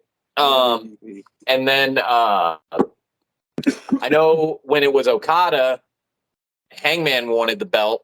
Yeah, well, but now he said he wants to actually face Okada, right? Hangman just wants to face Okada. I don't think that he gave a shit about the fucking title, and that's what was confusing to me because he came out and even said that he still wants Okada, and then Adam Cole was like, "You don't get Okada because I get Jay White." And it's like, well, that doesn't make sense. That doesn't matter. Yeah, I was like, "Great, whoa, that doesn't matter." I kind of still want to see Hangman versus Okada because it's like this is a New Japan Supercard, and you're not going to have Okada on there. Okada is like your main guy. Said that it's neither going to be Adam Cole nor Hangman that he faces. Right. So my question is, it's going to be somebody from AEW. Who is he facing? Kenny Omega. Yeah. Kenny Omega is apparently not going to be at Forbidden Door because he's not even close to being ready to come back. Yeah. Unless that's a work and unless he actually is ready because he's been gone for a minute. You know, would it be Omega? Like, I mean, to me, I'm not saying, dude, Jay White can still win. He's beaten Omega before. Well, you want Omega? Well, no, I don't think Jay White's going to maybe. No, wait. You want Omega to lose his first match back? I mean, but he could. What's going to happen is he wins. No, I think what's going to happen is I think Hikaru Shida is going to... No, Shida. No, God damn it. Who... This sounds so fucked up. Who's Moxley facing? Tanahashi? Yeah. I think Tanahashi's going to win, and Kenny Omega is going to then come out, and there's going to be a stare down between the two. That's Tanahashi? Tanahashi and Omega for the AEW title down the line. I guess, but Tanahashi... I just don't see Omega coming back to lose. Yeah, but that'd still be the same thing, because then if he wins the title against Tanahashi, but hold on, he would lose to CM Punk. Well, no, but I could see Tanahashi winning. Omega may have a match. He can't lose his first show back. His first show would be Forbidden Door. I just don't see realistically them having him lose. Yeah. I can see them losing. I was Tanahashi with the belt. Fucking kidding when I said Kenny Omega because I wasn't serious. But in reality, though, if it's going to be someone from AEW and it's going to be, is it going to be for the championship? I would imagine. Okay. I would. Chris Jericho? No, because he's doing. No, he's already in an angle. I'm trying to think of somebody who, because Dan Wyndham. It's going to be Wyndham, everybody. It's going to be. I wish, dude. He's coming back somewhere, Weston, and he didn't come back in Hell in a Cell like everybody thought he was going to. So where the fuck is he coming? He's been teasing it for so long. He's coming in his bedroom. His hot wife. But where is he gonna go? I'm so impatient. Wait, so like where is he? He said to be patient. It's almost here. I've been patient. It's gonna be Forbidden Door. He's gonna be there. No, he's not. Jay. When else, Cody? Where's he gonna be? He's gonna show up with Eric Young and Slammiversary? Maybe. No, he's going to control your narrative with Adam Shear. He's going to show up there and be like, "Oh, brother, remember when we were in the Wild?" No, he's going to have money in the bank. If fucking Bray Wyatt, I'm sorry, if Wyndham shows up and control your narrative, dude, I swear to God. You are a liar, sir. Sorry, listen, what were you saying? You're Ezekiel. Can I finish? No, you're alive. You're alive. Can I finish? Please, can I finish? Okay, I'll finish. Okay. Sorry, Weston. If Wyndham shows up and control your narrative, I swear to fucking God. Oh my God. I don't see him doing that. I really don't see him doing that. I would. I hope he has enough sense to not listen to his buddies and know that he's a bigger pool and he's better than that stupid fucking dumbass company. That conversation is like, nah, dude. We would be like just happy to have you, because he's in their ear. You know, Shear's in his ear, and he's like, dude, you should come join us. You totally control your narrative, dude. You should totally come to control your narrative. Dude, I mean, like it would be so they cool. couldn't afford it. Yeah, that's the thing. It's like, who's like, well, how much money you give me? But we're like your friends, though. Like, bro, we can be friends, though. We can throw out again. WWE millions off the Fiend character just in 1 year. Yeah, him alone made WWE millions. Yeah. There is no way in hell he is going to take low money for a fucking promotion that has been the joke of the wrestling business since it was announced. Yeah, it really is. I don't think anybody's going to watch it. What even is it? They said they have a TV deal that they're working on, but I don't even know. What is it? What is Control Your Narrative? I know the whole Control Your Narrative thing is kind of like it's game kind show? of like a signal, like kind of like signaling to some political, like right wing shit. Control Your Narrative. Yeah, I'm not gonna say I totally know, but I know that term has been used for like right wing shit, and it's a common thing that all of them are like super conservative in their company, and hence why they have like fucking assholes like Austin Aries with them, because they can't be fucking hired anywhere else, you know. True. That's where Kristen wants. I think that's where it's a whole joke, though. It's just like you're immediately they're all aligned on one fucking side, and they're automatically planting their foot on the ground.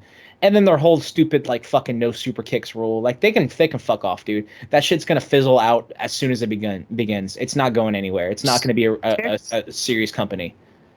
I don't know. That's a rule. No super kicks. Yeah, they had a whole thing come out. It's fucking stupid. Their whole shtick is fucking dumb as fuck. All right, and I'll say that with no, no fear. I don't care, through your fucking wall and fucking strangle you. Control Your Narrative is a serious fucking thing. He's gonna burst through the concrete of my mom's basement. Again, fucking saying about my fucking thing. I heard about it on your podcast. All right, but real talk. Let's make a prediction now, because they're most likely going to announce it on Dynamite. Yeah, or Rampage. What if it's Rampage? No, it'll be Dynamite. I know. It'll be pick anybody. Who do you think that he'll face? In AEW? Jay White? Yeah. Who do you think Jay White's going to face? Danielson. No, okay. I mean, I don't think so, because they already said that he's supposed to face. I saw who it was. But he's also injured, and he has to be cleared to compete before they even book him in this match. I think he might be cleared, though. I think they're just they're being quiet about it.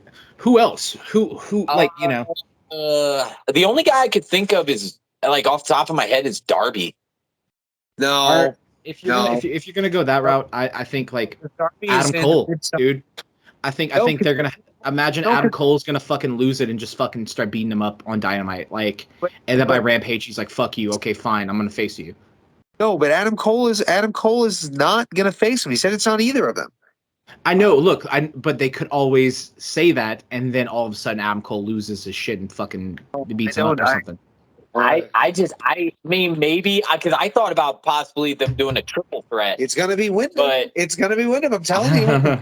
It's gotta be 6. He would have to show up tomorrow. He would have to show up tomorrow night, and then trying to think of all their top guys. I can't think of anybody. Hey man, it's still June. Okay, I'm gonna June just say Darby. 6th. Darby's my bet. That's the only guy I can think of. Darby. I'm gonna say Darby.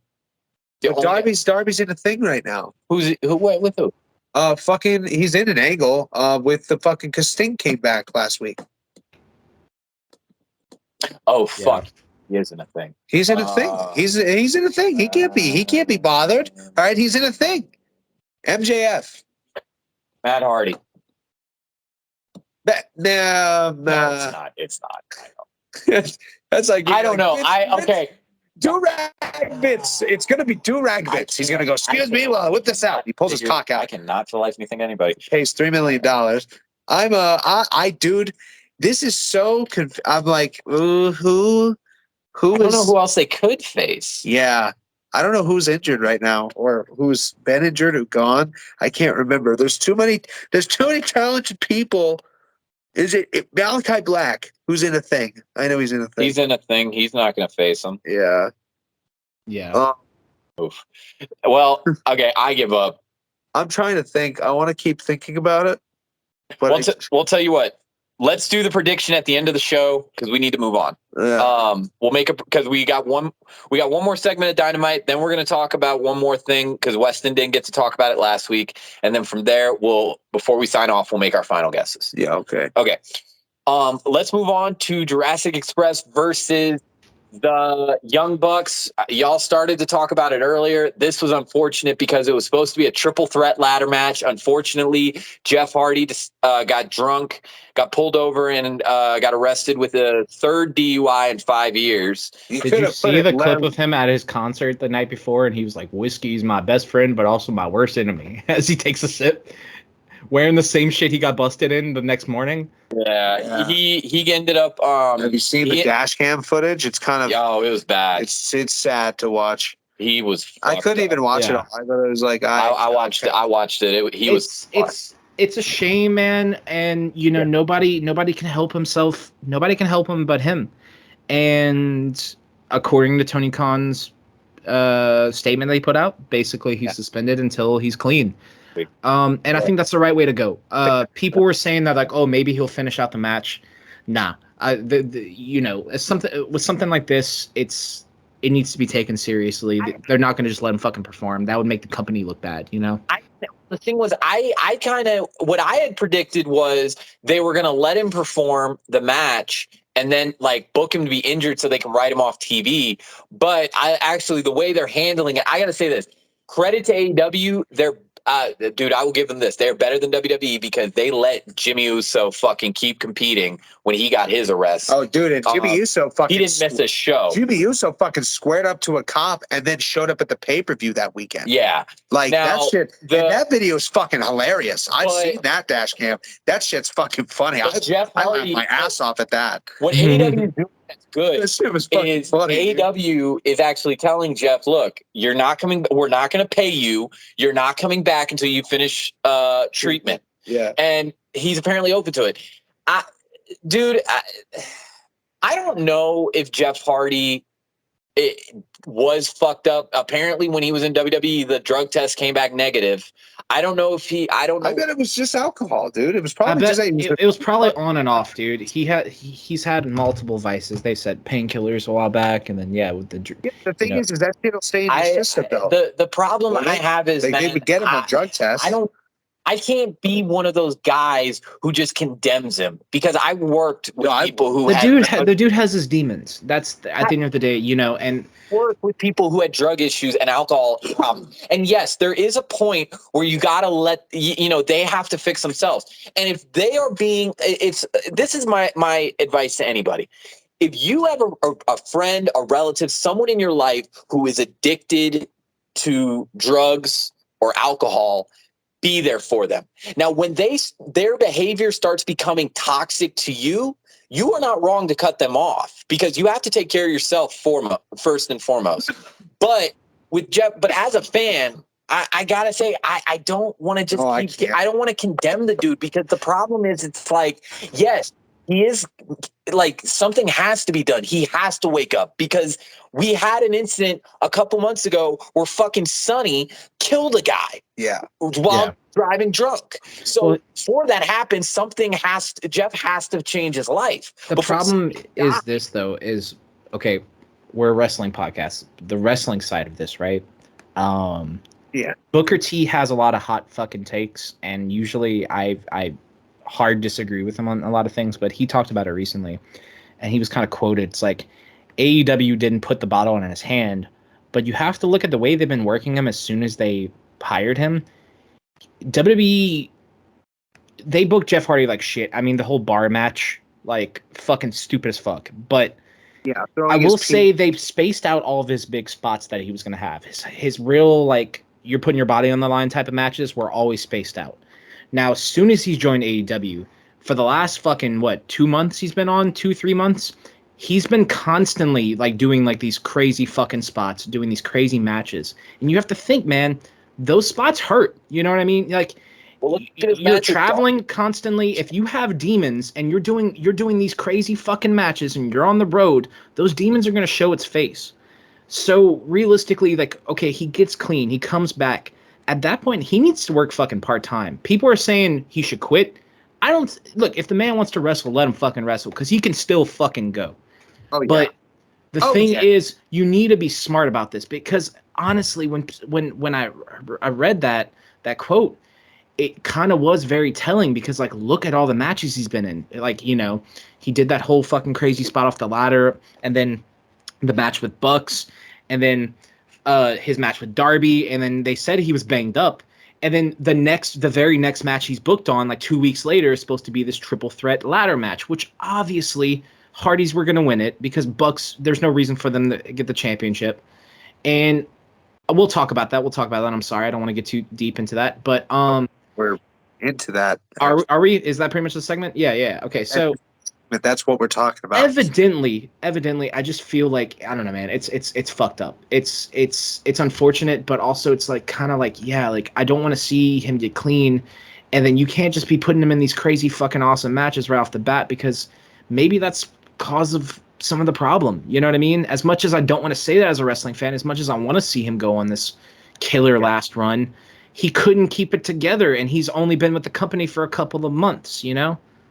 Yeah. The thing is, I think the thing that has to be remembered, though, is everybody is addicted to their vices for a different reason. Right. Mm-hmm. You know, guys who are alcoholics because they just like getting fucked up. They're not alcoholics because they're depressed or they're fighting emotion. They're just that. Yeah. That's the personality. There are also people who drink to dull their pain, whether it's emotional pain, physical pain. You know that dude's got to be in some physical pain. There are guys that drink so that they can mentally handle certain situations. There's no one reason. So I'm not saying that it's wrong that may be the reason.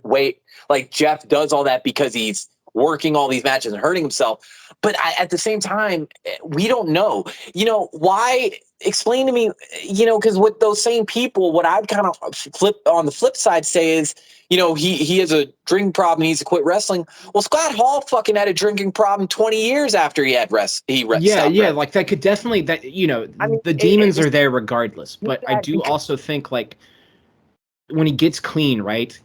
If you're putting him in the same exact scenario that he was when he fell off the wagon, right? Right. You got to be careful. I don't know. I just don't know how you book him after this. You know what I mean? You have to. Reby Hardy. You have to do some CM Punk type shit where he kind of comes back in and does some warm up matches for a while. Well, see, here's the thing. I don't like Reby Hardy, but she said something that's really true. At the end of the day, Jeff's a grown ass man. And he has to make his, and he's responsible for his own actions. I don't think the company, look, the end of the day, unless Jeff is openly communicating with Tony Khan that, look, when this happens, I have to drink. So I can't be doing. Yeah, that's definitely the scenario. Because if he agrees to do the spots, he's obviously down. You know what I mean? There's. he may not.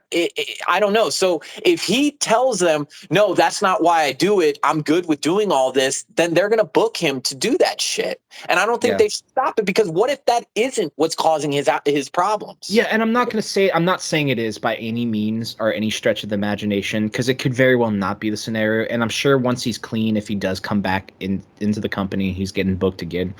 I would imagine he would have the conscience to be like, okay, I'm clean now. This is what I'm okay doing. This is what I'm not okay doing. If that is the scenario, right? It's unfortunate because, like, yeah, the last I seen of him, right, was his match against the Hardys, and he looked towards the end of that match. I remember we brought this up too. Was he looked kind of slightly hurt, kind of banged up by the end of the match, and there was even people talking about it on Twitter. So it's just like, I don't know if it's affecting his in-ring work, or if maybe that's why people are making that connection and why I slightly made that connection. But I'm not going to say it's causing him, his personal demons. I'm sure it's not. But it's just unfortunate, man, because, like, they were already billing this as the Hardys' last real run. And, of course, Bucks weren't going to, fucking win that. That was a last-minute booking decision. And it's a shame, because I would love to see the Hardys with that fucking belt right now. No, I don't think it was. And I'll tell you why.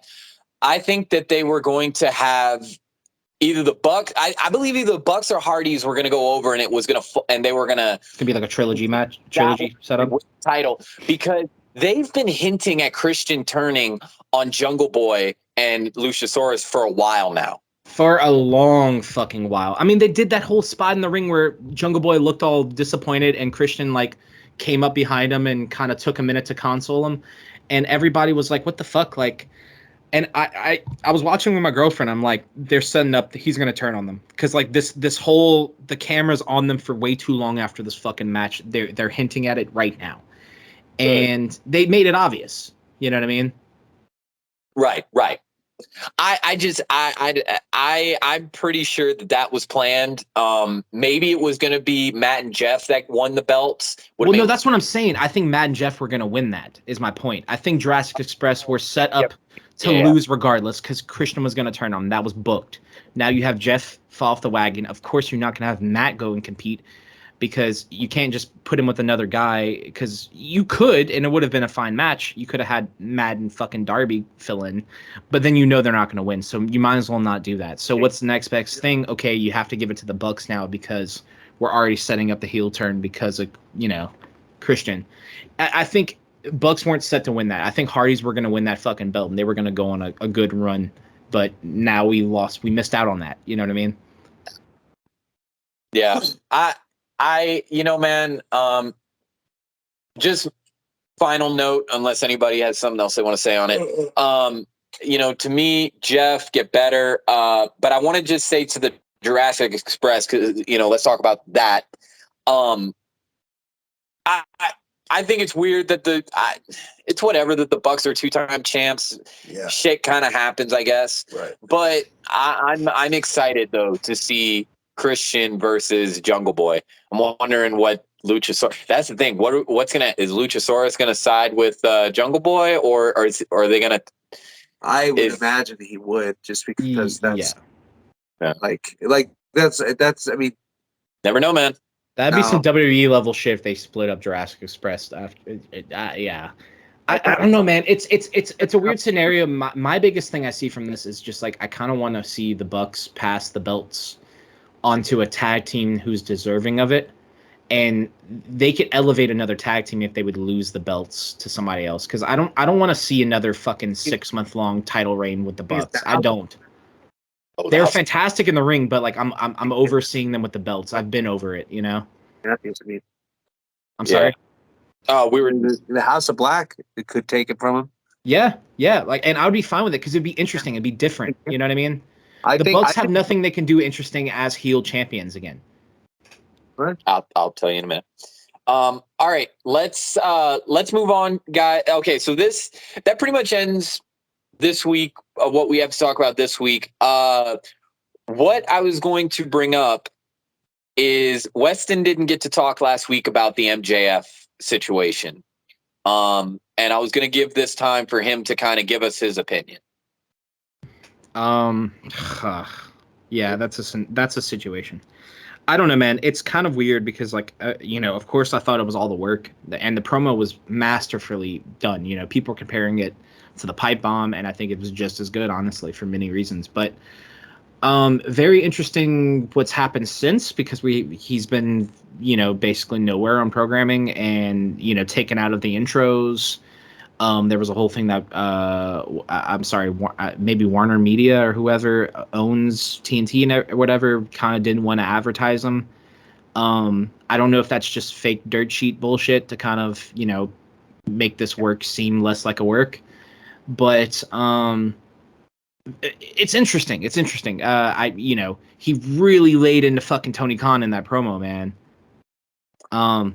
It's hard to tell. I don't know. What do you guys? I apologize. I haven't listened to the episode.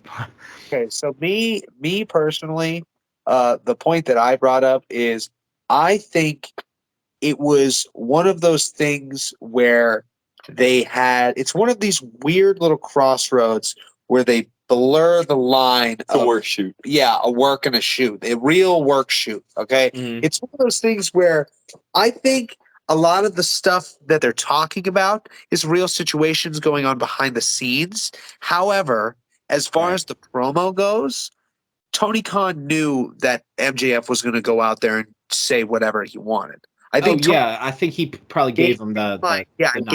He gave him the mic and said, "Go out there and speak your mind, and just do whatever you think is right." And they would book it, however, like justifiably. Right. I think what it really is I think MJF wanted some time off. Yeah, maybe that. I think this was the way that they were going to write him off television, so that way he could get some time off. And I guarantee this whole like contract thing is only being. I think everything is done behind the scenes. They're just withholding it from us, so that way they could write him off TV, so that he could get a break. Into it. Yeah, right. Lead into it, so that way when he comes back, it's a big deal because he's got 2 more years on this contract or whatever. Huge pop. January 2024. Yeah, so he has another year. He's got 2 more years on his contract, right? Give or take. Year and a half or something like that, right? So who's to say that he won't get written off of TV for like a month or two? Give him a little bit. I wouldn't doubt it. Right? He'll ride out the rest of his contract and then do the fucking bidding war that he wants. Right? At least until All Out, because he's not going to be booked anywhere in Forbidden Door, and that's clear. And well, he's on TV. He's been booked off of. He's been booked out of the company right now. And I think that all plays into the fact of. I think in reality, MJF wanted time off. I think that's really what it is. I think that's probably the most likely scenario too. Right, too, because it's like MJF wants the bidding war. He wants to get bidded. I think it's a good look for him. This is the best way because again, Tony Khan is not. He's a businessman. Right. All right. He's a businessman first. He understands business. If MJF wants a bidding war, he'll go. I guarantee Tony Khan will wait to see what he's being bid against. Why wouldn't he? He wants to keep MJF. Of course he does. So why wouldn't he build it so that way it makes it even more prominent and makes MJF even more of a valuable asset? So that way he can come up with a good deal against whatever he'll know what he's up against. Mm-hmm. You know what I mean? This is smart business on his behalf. And I think you're probably do a pipe bomb. It's the same thing with CM Punk. Vince McMahon knew that CM Punk was going to go out there and say whatever the fuck he wanted. Mm-hmm. Same thing with this. And I definitely think that's probably likely what happened. For a minute, I thought maybe he sent him out and was like, say what you want, right? And then maybe he took it too far, and the whole like "fuck you, you fucking Mark" or whatever pissed off the TV execs. But I think that's probably the most likely scenario is that was just an easy way to write him off for a while. I mean, dude, and it's not even needs to be a while. He maybe just wanted a short vacation. I mean, he's got only a year and a half left on his contract. It's not like they were just going to write him off to the end of his contract until the build for next pay-per-view at least. Yeah, I mean, because he could get some time off, and let some of this heat die down from everything that he did until when he comes back, it'll be a big return. Yeah. And at the end of the day, man, he'll ride out his contract and then he will become a free agent. And granted, he may even just stay in AEW. He may just wants to see what he's worth right now. Yeah. He wants to see what he can squeeze because, dude, if he was renegotiating his contract and that shit was real, because again, I think this was a work shoot. I guarantee Tony Khan gave him the raise that he wanted. Probably. Whatever money that he wanted. He said, yes, whatever money you wanted, but we want you to consider an extension with us. And he probably said, well, I want to be bid. I want to see what WWE will pay. Cool. We'll renegotiate the contract when it comes to that time then. And I will bid against you. I guarantee that's how it went. And I guarantee a lot of the arguments and disagreements came with money, but I guarantee they came to a conclusion because there's no way that it wouldn't have. There's no way that MJF would have just been able to grab a mic that was live, walk out there, and completely, it's like you said, fully fucking. Yeah, I got to agree. I agree with you, Nate. I think it was a work shoot. I believe all that was. Too. But what I am gonna say is, you're correct. It would be dumb of Tony Khan because if the events that happened at Double or Nothing were all real, that he no-show, which I believe that no-show was work. Planned. I guarantee it was work. If that was real, he was talking all this shit. He almost left and didn't even go to the pay-per-view. If all that were real, you're telling me that Tony Khan would look at a dude that disgruntled and say, here's a live mic, go cut this promo that I'm telling you to cut. You wouldn't risk it. Yeah, you wouldn't risk it if there was legitimate. Risk it. Not if you didn't know. Tony Khan, as much as everybody wants to say he's a moron, is not a moron. That is what a moron does. It kills me because I really think and I'll fucking defend him until I think he's doing the most interesting shit in the business right now as far as just booking. I feel like no other wrestling company can hold a candle to AEW right now. I say that full-heartedly, and I know that's very fanboy of me to say. It's in sexual scandals. I just think there's more happening right now for AEW, and I think with the shit with MJF, man, you just did not expect that. You know what I mean? You could logically look at it and be like, yeah, this is more than likely a fucking work. But the fact that you can't automatically save, the fact that it generated that buzz says everything. Yeah. You know? And even still, it's one of those things where, again, I think what it is it's a planned shoot. Yeah. I think it's a planned shoot, not a work shoot, because at the end of the day, he was shooting on Tony Khan. All of those things, I guarantee he felt, okay? Because that was a very passionate, very exclamated promo. It was very real. Everything that he was saying was real. Yes, it was a pipe bomb. However, there's no way in hell that Tony Khan didn't know about it and was just not was like, yeah, whatever. It was a thing where he planned it. There's no way in hell he wouldn't have. And it was the same thing I brought up last week. There's no way that would have been there's no way that would have been a shoot, just a full shoot. There's no way that entire thing was just real. Everybody was like, that was a pipe bomb. That was a real thing. AEW's in real trouble with what MJF just did. And it's like, dude, are you dumb? Well, I think that's what creates that buzz. Because for a second there, I was a little unsure myself, especially when they took him off of TV. Dude, but then I do immediately. And when they took him off TV and off of everything else, that's what confirmed it for me that I think this was a work. Yeah. To me, that was that wasn't even the fucking turning point for me. Taking him off of the intros to the shows was just very oh, okay, so they're either really leaning into this or he pissed somebody off. I think they're leaning into it because there's something that I've been thinking about ever since they started taking him off the website and everything. I remember in an interview, Kevin Nash was talking about when they started the NWO and they wanted to start selling outsider shirts in the actual gift shop or at the events. And Kevin Nash looked at him and said, guys, if this is real, if we're selling this as real, you can't sell my merchandise at your merchandise stand. That tells everyone that's part of the show. What you need to do is, and then he started talking about how they were going to set up this truck that looked unofficial, not like it was for WCW, and they would sell it across the street to give off the illusion that this was legitimate. And I think that's kind of what it is. I think that they're looking at it as okay, well, if MJF did go rogue, cut a promo that he wants to be fired, how would we handle this situation? And they're executing it to that degree.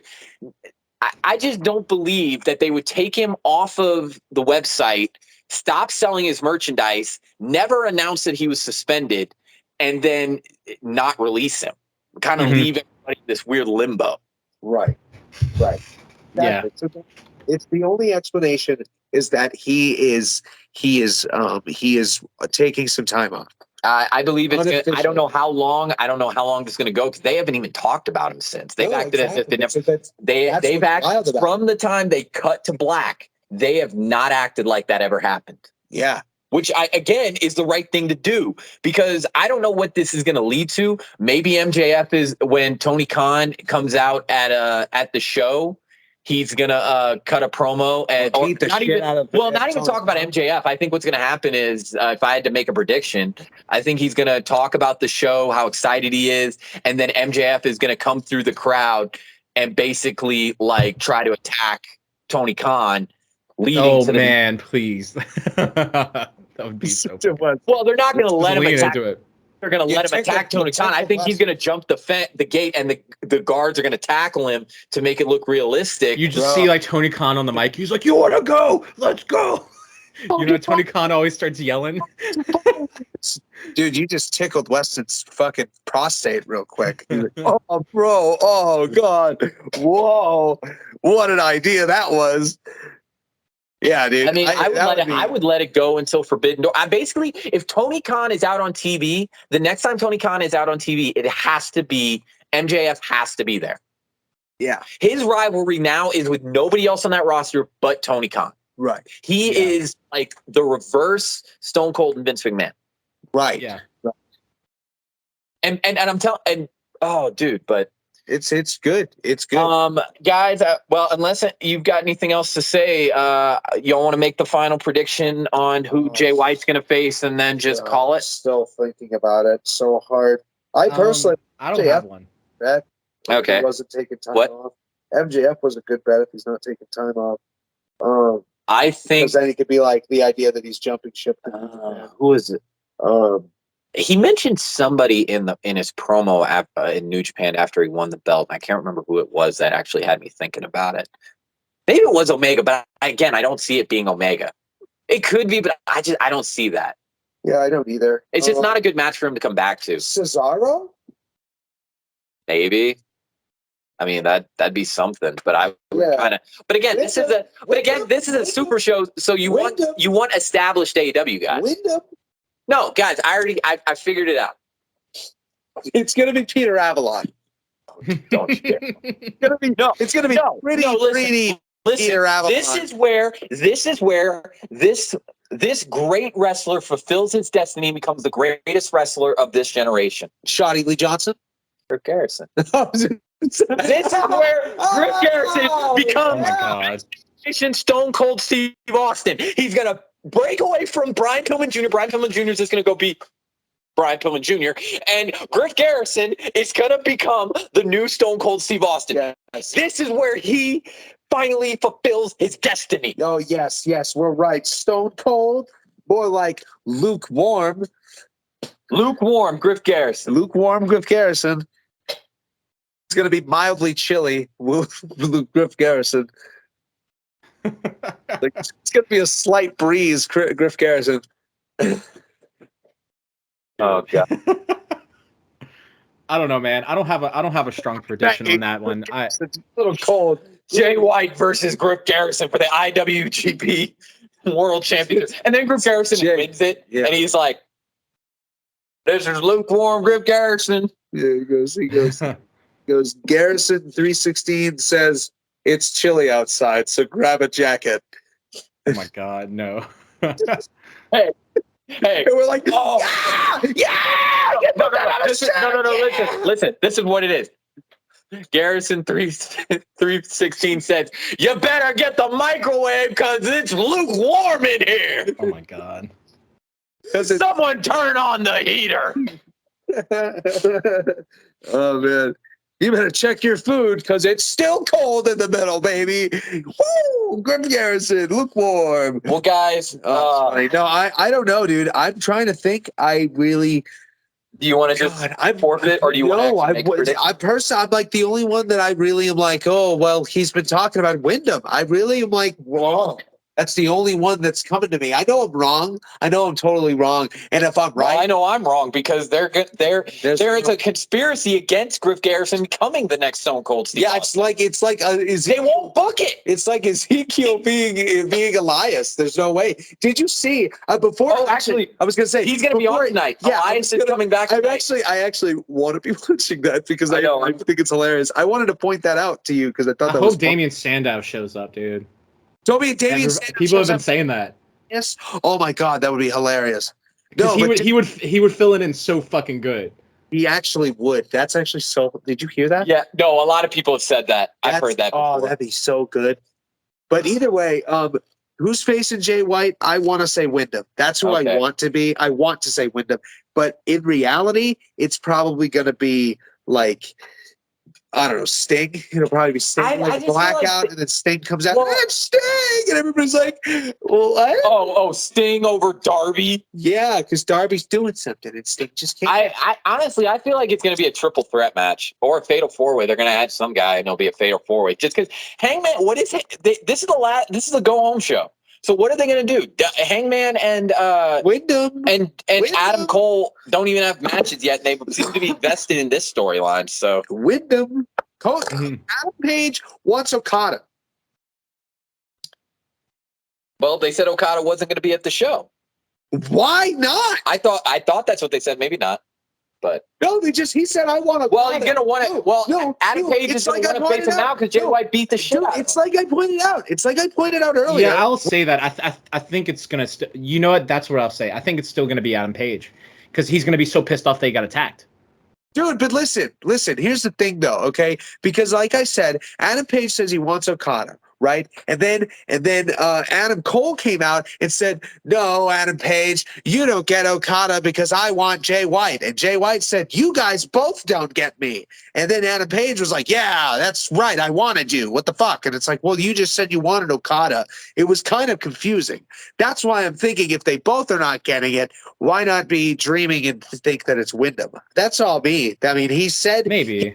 He's been teasing the fans for too much, okay, for too long, and he tweeted shit and did stuff right before Hell in a Cell and then didn't show up. And so people are really fucking confused, but I don't think I've even seen tweets or anything about it, and I'm confused, and so I just want him to show up somewhere already. Right. And I really, really think if it's going to be anywhere that it would be cool for it to be AEW, but if it's not, whatever. But for fuck's sake, at least if it's going to be somewhere, let it be Forbidden Door. Why not? Yeah. I mean, it'll be cool. It'd be a fucking cool debut. And who knows? If they were really going to book it, what if they just say, oh, this week it's just Jay White's going to have a mystery opponent. Bang.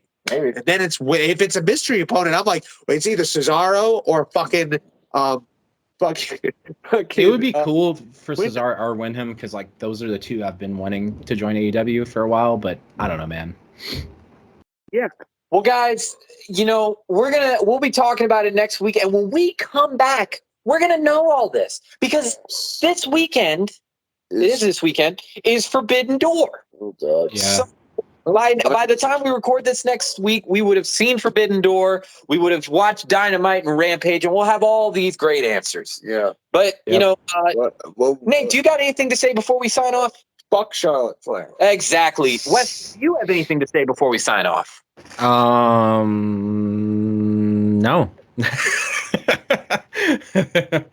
I'm excited to see what happens for Forbidden Door.